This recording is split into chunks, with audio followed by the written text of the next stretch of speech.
నా లైఫ్ అస్సలు బాగాలేదు, నాకు బతకాలనిపించట్లేదు, నా కెరియర్ స్పాయిల్ అయింది, ఈ జీవితం నాకు నచ్చట్లేదు, ఎప్పుడూ బాధలే, ఎప్పుడూ కష్టాలే, ఏమీ సాధించలేదు అని బాధపడే ఏ అమ్మాయి అయినా సరే పూర్తి వరకు ఈ వీడియో చూడండి. తప్పకుండా మీకు ఒక మంచి ఇన్స్పిరేషన్గా ఉంటుంది. స్కిప్ చేయకుండా చూడండి. నీ గతమంతా వైభవం అయితే తీపి జ్ఞాపకంలా గుర్తు పెట్టుకో.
నీ భవిష్యత్తు అంధకారంగా ఉంటే వెలుగు కోసం ప్రయత్నించు.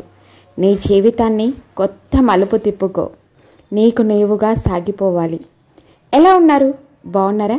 నేను చాలా బాగున్నాను. మీరు కూడా బాగుండాలని మనస్ఫూర్తిగా కోరుకుంటున్నాను. మంచి మోటివేషనల్ బ్లాగ్ తోటి వచ్చేసాను.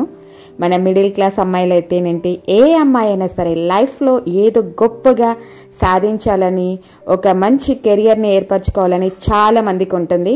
కానీ మనలాంటి వాళ్ళు ఎంతోమందిమి మన కెరియర్ని లాస్ అయిపోతూ ఉంటాము. అది మన చేజేతులారా చేసుకున్నది కాదు, పరిస్థితులు అనుకూలించకపోవడము ఏదో ఒకటి అవుతూనే ఉంటుంది కదా. నా లైఫ్లో కూడా అలాంటి అనుభవాలు ఎన్నో ఉన్నాయి, మీ లైఫ్లో కూడా ఉంటాయి. కాకపోతే అలాంటి వాటిని తీపి గుర్తుగా ఉంచుకొని మన లైఫ్ని హ్యాపీగా లీడ్ చేయడం కోసం కొన్ని మంచి మోటివేషనల్ ముచ్చట్లతో అయితే మీ అరుణ సంతోష్ ముందుకు వచ్చేసింది. ఈ వీడియోలో నేను సాధించినవి ఫొటోస్ ద్వారా చూస్తూ వీడియోస్లో చక్కగా ఈ డైలీ వ్లాగ్, రొటీన్ వ్లాగ్ నా పిల్లలతో షేర్ చేసుకుంటున్నాను. ఈ వ్లాగ్లో వచ్చేసి నా పిల్లలకి నా లైఫ్ ఏంటి అనేది చెప్తున్నాను. ఇంకా నా లైఫ్ విషయానికి వస్తే, గ్రాడ్యుయేషన్ కంప్లీట్ చేసి కంప్యూటర్స్ మల్టీమీడియా చేసి డిగ్రీ అవ్వగానే జాబ్ వచ్చేసింది. జాబ్లో జాయిన్ అయిపోయి నాకు నేనుగా సెల్ఫ్ కాన్ఫిడెన్స్ తోటి జాబ్లో జాయిన్ అయిపోయాను. తర్వాత వచ్చేసి BFA ఫైన్ ఆర్ట్స్ చేయాలని నా ఆశయము, నా గోల్. ఇంకా మంచి ఆర్టిస్ట్నేనండి. కాకపోతే లైఫ్ సహకరించకపోవడం ద్వారా ఇలాగైపోయిందని నేను ఎప్పుడూ బాధపడను. ఎందుకంటే నా కళ నాలోనే ఉంది, సో నాతోటే ఉంది. మళ్ళీ రీస్టార్ట్ అవుతుంది ఏదో ఒక రోజు అనే నమ్మకం అయితే నన్ను నడిపిస్తుంది. అంతే కదా. సో ఇవన్నీ నేను వేసిన మోడర్న్ ఆర్ట్స్, రియల్ ఆర్ట్స్ కూడా వేస్తూ ఉంటాను. సో ఇవన్నీ వేసి ఓన్గా BFA చేసి ఫైన్ ఆర్ట్స్ చేసి సో నా కెరియర్ని ఒక అద్భుతంగా మలుచుకోవాలనేది నా గోల్ అనమాట. ఇది చూస్తారు కదా, వెంకటేశ్వర స్వామి. చిన్నప్పుడు ఇంటర్మీడియట్లో వేశాను వాటర్ కలర్స్ తోటి, ఇప్పటికీ చెక్కు చెదరకుండా అలాగే ఉంది. సో ఇవన్నీ పిల్లలకి చూపిస్తుంటే మా పిల్లలు అయితే షాక్ అవుతున్నారు. సో ఇది రాధాకృష్ణులది ఆయిల్ పెయింటింగ్ అనమాట. ఈ పెయింటింగ్ కూడా నేను వేసిందే. ఇలాగా మంచి పెయింటింగ్స్ వేస్తూ అబ్బా ఎంత హ్యాపీగా ఉండేదో లైఫ్, చాలా బాగుండేది. దాన్ని ఒక మంచి గోల్గా మలుచుకున్నాను. చాలా కష్టపడ్డాను. చూశారు కదా, ఇది ఆంజనేయుల స్వామి. Oil painting. ఇది కూడా చిన్నప్పుడు వేసింది, డిగ్రీలో ఉన్నప్పుడు వేసింది. అలా ఆర్ట్ వేస్తూ డిగ్రీ కంప్లీట్ చేసుకొని ఓన్గా BFA రాశానండి. అసలు ఎటువంటి ట్రైనింగ్ తీసుకోకుండా సీట్ కూడా వచ్చింది. 13 days కాలేజ్కి కూడా వెళ్ళాను. ఇంకా పరిస్థితులు అనుకూలించలేదు. ఓన్గా సెల్ఫ్గా కష్టపడాలనేది సో నా ఉద్దేశము. ఫ్యామిలీ సపోర్ట్ ఉండేది, కాకపోతే ఫైనాన్షియల్గా చాలా ప్రాబ్లమ్స్. సో దాని ద్వారా సో కెరియర్లో వదిలేసుకున్నాను. కానీ ఓన్గా ఇలాగ పెయింటింగ్స్ వేసి ఎగ్జిబిషన్స్ కండక్ట్ చేసుకున్నాను. అందులో కూడా ఇంకెక్కడైనా సరే మనం పైకి రావాలంటే కమర్షియల్ ఎలిమెంట్స్ ఎక్కడో చోట ఉంటూ ఉంటాయి కదా, వాటి ద్వారా తప్ప నా కెరియర్కి ప్రాబ్లం వచ్చింది. కానీ నాకు నేనుగా అయితే ఎటువంటి ప్రాబ్లం క్రియేట్ చేసుకోలేదు. అది నా కాన్ఫిడెన్స్. సో నా కళ నాలోనే ఉంది, కొద్దిగా కనుమరుగైపోయి నా లోపట్లోనే ఉంది. ఎప్పుడో ఒకప్పుడు బయటపడుతుంది. సో పిల్లలకైతే అస్సలు తెలీదు, చిన్నవాడికైతే అస్సలు తెలీదు. నేను ఇలా డ్రాయింగ్ వేస్తాను, కంప్యూటర్స్లో మల్టీమీడియా చేశాను, సో వెబ్ డిజైనింగ్ చేశాను, ఇలా యాడ్కి సంబంధించినవన్నీ చేస్తాను. ఇవి ఏవి తెలీదు. చెప్తుంటే ఏదో పిచ్చిది, అమ్మకి ఏవి రాదు చెప్తుందని అనుకుంటూ ఉంటారు. అలాగే అన్నీ చెప్తూ ఉంటాను. సో మా వారు కూడా మీ అమ్మ ఎన్ని చేసిందో తెలుసా అనిపిస్తుంది. ఎందుకంటే ఎదురుగా లైఫ్, టిఫిన్ సెంటరు, పిల్లు రుబ్బుకోవడము ఇలాంటివన్నీ కనబడుతుంటే అమ్మ ఇవన్నీ చేసిందని వాళ్ళకి ఏం తెలుస్తుంది. సో కెరియర్ డ్రాప్ అయిపోవడంత మాత్రాన మన లైఫ్ అయిపోతుంది అనుకొని ఏదో డిసప్పాయింటింగ్గా ఉండడం అయితే కరెక్ట్ కాదని నేను అంటాను. లైఫ్ అనుకున్నట్టుగా ఉంటే ఎలా? జీవితం అనేది ఎప్పుడు అనుకున్నట్టుగా ఉండేది, ఒడిదుడుకులు ఉంటూ ఉంటాయి. ఇంకా అందులో మన మిడిల్ క్లాస్ అమ్మాయిల విషయానికి వస్తే లైఫ్లో చాలా ప్రాబ్లమ్స్ ఫేస్ చేయాల్సి వస్తుంది. కొంతమందికి డాక్టర్ అవ్వాలని ఉంటుంది, ఇంజనీరింగ్ చేయాలనిపిస్తుంది, టీచర్ అవ్వాలని ఉంటుంది. ఎన్నో కోరికలు, ఎన్నో ఆశయాలు, ఎన్నో గోల్స్ ఉంటాయి. కాకపోతే ఆ గోల్స్ ఎలాగంటే పెళ్ళి కాకముందు సో కెరియర్ సెట్ అయిపోవాలండి. నేను అనేది ఏంటంటే పెళ్ళి కాకముందే కష్టపడి మన కెరియర్ని మనము మలుచుకోవడానికి ఏదో చిన్నదో పెద్దదో అవకాశం ఉంటుంది. ఇంకా పెళ్ళయ్యాక అన్నీ అంటే ఒక లైఫ్ వస్తుంది, బాధ్యతాయుతమైన లైఫ్ వస్తుంది. ఆ లైఫ్తో పాటు వీటిని కూడా డిపెండింగ్ చేయాలంటే కొన్ని అంత సాధ్యం కాదు. సో అలాగే డ్రాప్ అయిపోయిన లైఫ్ అనమాట. అలా చాలామంది డ్రాప్ అయిపోయి ఉంటారు. కాకపోతే అలాగా ఒక డిసప్పాయింటింగ్ అయితే ఎప్పుడో ఒకసారి వస్తూనే ఉంటుంది. నా కెరియర్ ఇలాగ అయిపోయింది ఏంటి అనేది. సో అలా బాధపడుతూ కూర్చుంటే ఏది జరగదు. ఉన్నప్పుడు లైఫ్ ఎలాగుందో, సో కష్టాలు పడుతున్నామా, ఫైనాన్షియల్గా ప్రాబ్లమ్స్ ఫేస్ చేస్తున్నామా, ఒకప్పుడు అలాగుంటే బాగుండని నిస్సహాయతతోటి, నిస్పృహతోటి కోల్పోయామని ఎప్పుడు తలుచుకొని ఉండకూడదు. కోల్పోవడం అంటే మన చేతులారా చేసుకున్నది కాదు. పరిస్థితులు అనుకూలించకుండానే లైఫ్ని కోల్పోతాము. సో ఆ పరిస్థితులు అనుకూలించినప్పుడు మనము రెడీగా ఉండాలి. సో అదే సెకండ్ ఎండింగ్స్ అంటారు కదా, దానికోసము మనం ఎప్పుడు అది మైండ్లో, మనసులో తిరుగుతూనే ఉండాలి. నేను అలాగే సో ఇప్పుడు కుంచపట్టి ఒక బొమ్మని గీయలేకపోవచ్చు, కానీ అదే అవకాశం వస్తే మైండ్ మనసు రిలాక్స్ అయిపోయి అటువంటి అవకాశం వస్తే మళ్ళీ అద్భుతమైన పెయింటింగ్స్ అయితే నా చేతిలో మలుచుకుంటాయి. ఆ రోజు కోసం వెయిట్ చేస్తున్నాను. ఇప్పుడే ఏమో అయిపోయిందా ఏంటి, ఇంకా చాలా వయసు ఉంది, చాలా బాధ్యతలు ఉన్నాయి. అవి తీరాక సో ముసలోళ్ళు అయిపోయాక అయినా సరే కూర్చొని వేసుకోవచ్చు, అనుకున్నది సాధించవచ్చు అనిపిస్తుంది.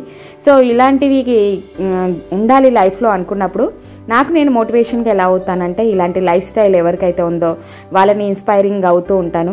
సో చాలామంది హౌస్ వైఫ్స్ కూడా ఉన్నారు. ఉదాహరణకి మా రిలేషన్స్లోనే మా పిన్ని వాళ్ళు ఉన్నారు. చాలా ఒక ఉదాహరణకి ఒక అమ్మ అనుకోవాలి, తనైతే చాలా చదివింది, పీజీ లెవెల్లో చదివారు. సో గవర్నమెంట్ జాబ్ వచ్చింది, పిల్లలు కెరియరు పక్కన పెట్టేసి పిల్లల్ని చూసుకోవడం అలాగా. ఇప్పుడు తన పిల్లల్ని ఒక బెస్ట్ మదర్గా సెట్ అయ్యారు. సో తన పిల్లల్ని ఒక గొప్పగా ఉన్నత స్థాయిలో నిలబెట్టింది. అప్పుడు అనిపిస్తుంది తన కెరియర్లో తను సాధించడం కోసం, ఈ పిల్లల కోసమే తన కెరియర్ని వదులుకుంది కదా, సో ఆ పిల్లల్ని నిలబెట్టుకుంటే తన కెరియర్ నిలబడింది కదా అనిపిస్తుంది. అలాంటి అమ్మని నేను ఇన్స్పైర్ అయ్యాను. సో అలాంటి వాళ్ళని జీవితాన్ని, లైఫ్ని ఇన్స్పిరేషన్గా తీసుకొని ముందుకు వెళ్తున్నాను. సో నేను కూడా నా పిల్లల్ని ఒక మంచి బెస్ట్ మదర్గా, సో వాళ్ళకి మంచి లైఫ్ ఇవ్వాలి, మంచి కుటుంబ బాధ్యతలు చేపట్టాలి. సో ఫైనాన్షియల్గా ప్రాబ్లమ్స్ ఫేస్ చేస్తే ఆ ఫైనాన్షియల్ ప్రాబ్లమ్స్లో నేను ఒక స్టెప్ వేయాలి, సో ఒక అడుగు వేయాలి, అంతే కదా. సో మాది టిఫిన్ సెంటర్. ఉదాహరణకి టిఫిన్ సెంటర్లో ఏంటి, వర్కర్స్ మీద డిపెండింగ్ అవుతే సో చాలా ప్రాబ్లమ్స్ వస్తాయి. ఈజీగా టీచర్ జాబ్ చేయొచ్చు, ప్రాబ్లం ఏమీ లేదు. సో వచ్చే శాలరీతో ఏదో కొంచెం ఆఫిషియల్గా లీడ్ చేయొచ్చు లైఫ్ని. కాకపోతే ఆ శాలరీకి తగ్గట్టుగానే మనం మెయింటెనెన్స్ ఉంటుంది. అలా నేను చేస్తూ మా వారు టిఫిన్ సెంటర్లో వర్కర్ని పెట్టుకొని అవస్థలు పడుతూ వాళ్ళకి ఎక్కువ శాలరీ, ఒక ఉదాహరణకి చిన్న ఎగ్జాంపుల్ చెప్తానండి. గిన్నెలు క్లీన్ చేసడం, సర్వీస్ చేసే వాళ్ళకే 500-600 డైలీ ఇవ్వాల్సి వస్తుంది. వాళ్ళకి ఇవ్వాలి అంటే ఒక 15,000-20,000 దాకా మంత్లీ మా వారు పే చేయాల్సి వస్తుంది. అలా కాకుండా మా వారికి హెల్ప్ చేసినట్టు ఉంటే సో అవన్నీ సేవింగ్ చేసుకుంటాను కదా. మామూలు టీచర్గా వెళ్తే నాకు ఒక 8,000 వస్తుంది కావచ్చు, నా లైఫ్ ఒక అఫీషియల్గా కనబడుతుంది కావచ్చు.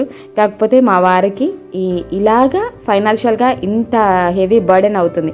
సో నేనెందుకు అలాగే చెయ్యాలి అనుకొని నాముషి పడకుండా నా లైఫ్ని హ్యాపీగా స్పెండ్ చేస్తున్నాను, హ్యాపీగా లీడ్ చేస్తున్నాను. నాకు నేను హుందాగా ఫీల్ అవుతాను. నేనేమి కావాలని చేతులారా చేసుకోలేదు.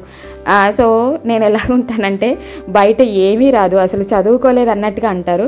సో యూట్యూబ్ ఛానల్ పెట్టిన తర్వాత కొన్ని వీడియోస్లో కూడా అసలు నువ్వు చదువుకున్నావో లేదో కానీ చాలా బాగా చెప్తున్నావు అనే కామెంట్ కూడా వచ్చింది. అంటే నాకు ఉదాహరణకి నన్ను చూస్తే అలా కనిపిస్తుంది, కానీ ఒక్కసారి నోటితో మాట్లాడి ఒక్కసారి ఇలాగా చూస్తే షాక్ అవుతారు చాలామంది. పిల్లలు కూడా అంతే. ఎవరైనా స్టూడెంట్స్ వచ్చినప్పుడు వాళ్ళు మాట్లాడుకుంటూ ఉంటుంటే సైలెంట్గా ఉంటే ఏదైనా ఉంటే అడిగితే ఎన్ని తెలుసో, ఏం చదువుకున్నారు, ఏం చేశారని అడుగుతారు. అప్పుడు మన లిస్ట్ అంతా చెప్పేస్తే చాలా గ్రేట్గా ఫీల్ అవుతారు. సో నాకు గ్రేట్గా అనిపిస్తుంది. మంచి రెస్పెక్ట్ ఇస్తారు. సో ఎడ్యుకేషన్ పరంగా మనం ఎంత బాగున్నా ఏదున్నా సరే మన విలువల్ని మనం కాపాడుకుంటే మనకి రెస్పెక్ట్ అనేది దొరుకుతుంది. సో సెకండ్ ఎండింగ్స్ కోసం వెయిట్ చేయాలి. చేయగలిగే సత్తా ఉంటే తప్పకుండా ఏదో ఒక రోజు మంచి లైఫ్ని లీడ్ చేస్తాము. సో కెరియర్ని మలుచుకునే విధానంలోనే ఉంటుంది. మన కెరియర్, మన పిల్లలు, మన ఇల్లు, మన భవిష్యత్తు అనుకుంటే సో మనం కోల్పోయిన కెరియర్ అస్సలు గుర్తురాదు. కొత్త కెరియర్ని మలుచుకోవడమే అంతే లైఫ్లో. ఒక అమ్మాయిగా చెప్పాలనుకునేది ఇది. కెరియర్ కోల్పోకుండా ఉండాలి అంటే మనకు ఒక బాధ్యతాయుతమైన లైఫ్, అంటే ఒక ఫ్యామిలీ లైఫ్ రాకముందే సాధించాలి. లేదు ఫ్యామిలీ లైఫ్ వచ్చిన తర్వాత డ్రాప్ అయిపోయే అవకాశం వచ్చిందంటే బాధపడకూడదు. సో లైఫ్ ఎలాగుందో అలాగే లీడ్ చేయాలి, హ్యాపీగా ఉండాలి. చూసారు కదా, ఎగ్ దోశలు అయితే రెడీ అయిపోతున్నాయి. చక్కగా పిల్లలతో కాసేపు ఈవినింగ్ స్పెండ్ చేసి వాళ్ళకి నేను ఏమేమి సాధించాను అవన్నీ బుక్స్, ఆల్బమ్స్ చూస్తే వాళ్ళ పిల్లలు చాలా హ్యాపీగా ఫీల్ అయ్యారు, మమ్మీ ఇదా మమ్మీ అదా అని. సో ఇలాగే స్పెండ్ చేశాను ఈరోజు. సమ్మర్ కదా, సో వాళ్ళు హ్యాపీగా ఫీల్ అయ్యారు. నాకు కూడా కొంచెము గతం తలుచుకుంటే చాలా హ్యాపీగా అనిపించింది, గర్వంగా కూడా అనిపించింది. అలాగే అప్పుడప్పుడు ఈ జ్ఞాపకాలన్నీ గుర్తు చేసుకుంటాను, తీపి జ్ఞాపకాల్లాగా ఉంచుకుంటాను. డిప్రెషన్లోకి అస్సలు వెళ్ళను. సో ఏదో ఒకరోజు టైం వచ్చినప్పుడు ఈ అరుణ కొంచెం పడుతుంది, గొప్ప గొప్ప పెయింటింగ్స్ వేస్తుంది. ఆ అవకాశం వచ్చే రోజు కోసం ఎదురు చూస్తూనే ఉన్నాను. ఒకవేళ రాకపోయినా కూడా అస్సలు బాధపడను. నా పిల్లల కెరియర్లోనే నా లైఫ్ని చూసుకుంటాను. సో నా కెరియర్ని చూసుకుంటాను. చూసారు కదా, ఇలాగైతే మా వారు చక్కగా మా అందరికీ ఎగ్ దోశలు వేస్తున్నారు. ఏం లేదండి, దోశ పిండి వేసిన తర్వాత ఎగ్ కొట్టి ఉప్పు కారం మసాలా వేసేసి కోస్తంత ఆనియన్స్ వేసుకొని తింటే సూపర్గా ఉంటుంది. ఇంట్లో ఇలాగే ఎగ్ దోశ ట్రై చేయండి, చాలా బాగుంటుంది. పిల్లలు కూడా ఇష్టపడతారు. ఒక్క దోశ తింటే చాలు, కడుపు నిండిపోతుంది. నాకైతే అంత పెద్దగా ఇష్టం అనిపించదు, పిల్లలు ఎప్పుడు అడుగుతున్నారనేసి చేయడం మొదలుపెట్టాము. సో ఇదైతే ఈవినింగ్ పూర్తి అయిపోయిన తర్వాత ఇంకా ఈవినింగ్ పనులన్నీ స్టార్ట్ చేయాలి. సో కెరియర్ అంటే ఇదే, అందుకోసమే చెప్తున్నాను. నీ గతం వైభవంగా ఉంటే తీపి జ్ఞాపకంలాగా గుర్తుపెట్టుకో. భవిష్యత్తు అంధకారంగా అనిపిస్తే వెలుగు కోసం అన్వేషించాలి. అప్పుడు అన్వేషించే టైంలో మనకి అన్నీ తాకుడు దెబ్బల్లాగా తాకుతూ ఉంటాయి. ఎందుకంటే వెలుగు కోసం వెతుకుతున్నాం కదా, చీకట్లో అదో ఇదో కాలికి తాకుతూ ఉంటాయి. అంటే మాటలు, ఎదుటివారి మాటలు, ఎదుటివారి చులకన భావము, ఇవన్నీ మనం ఎదుర్కోవాలి. సో ఎదుర్కొని లైఫ్లో నిలబడిన తర్వాత మళ్ళీ వాళ్ళే ది గ్రేట్ అనే రోజు వస్తుంది. సో లైఫ్ని లీడ్ చేసే విధానాన్ని బట్టే ఉంటుంది. మన మైండ్ సెట్ని మనము అంటే మౌల్డ్ చేసుకునే విధానాన్ని బట్టే ఉంటుంది. ఏదైనా సరే లైఫ్ బాగాలేదు, సో ఎలాగంటే బతకడమే కష్టంగా అనిపిస్తుంది, ఏమీ సాధించలేమనేది భావన ఉన్నప్పుడు ఇలాంటి మంచి ఇన్స్పైరింగ్ మాటలు, ఇన్స్పిరేషన్గా ఉండే లైఫ్ స్టైల్స్ ఏవైనా చూసి నేర్చుకోండి. సో డిప్రెషన్లోకి అస్సలు వెళ్ళకండి, హ్యాపీ లైఫ్ని లీడ్ చేయండి. సో సెకండ్ ఎండింగ్స్ స్టార్ట్ చేయడం కోసము మీకు మీరుగా మోటివేషన్గా మారండి, లైఫ్లో హ్యాపీగా స్పెండ్ చేయండి అని చెప్పాలనుకుంటున్నాను. చూసారు కదా, మాకు లైన్గా దోశలు రెడీ అయిపోయాయి, ఎగ్ దోశలు. ఇంకా తిన్న తర్వాత ఈవినింగ్ పనులన్నీ స్టార్ట్ చేసుకోవాలి. పనులలోనే గా ఉంటానండి. సో ఎప్పుడు మైండ్లో అప్పుడప్పుడు నా గతం తిరుగుతూనే ఉంటుంది. సో ఎప్పుడైనా సరే అలా కళ్ళల్లోనే బొమ్మలు వేసేస్తాను. సో ఇది ఎవరికీ తెలీదు, నాకు మాత్రమే తెలుసు. అవకాశం వచ్చినప్పుడు సో నేనేంటి అనేది చెప్తాను. ఇంక ఇలాగైతే ఇంకా వర్క్ స్టార్ట్ చేయాలండి. మీతో ఇలా ముచ్చట్లయితే పెట్టేస్తూ ఇలాగైతే గడిపేశాను ఈరోజు. ఈ వ్లాగ్ మీకు ఎలాగ అనిపించిందో తప్పకుండా మీ కామెంట్ బాక్స్లో అయితే తెలియచేయండి. మరొక మంచి మోటివేషనల్ ఇన్స్పైరింగ్ వీడియోతో మళ్ళీ కలుసుకుందాం. హ్యాపీగా లైఫ్ని లీడ్ చేయండి, హ్యాపీగా ఉండండి. సో అనుకున్నవి సాధించలేదని అస్సలు బాధపడకండి. సాధించడానికి గమ్యాన్ని వెతకండి. Bye bye.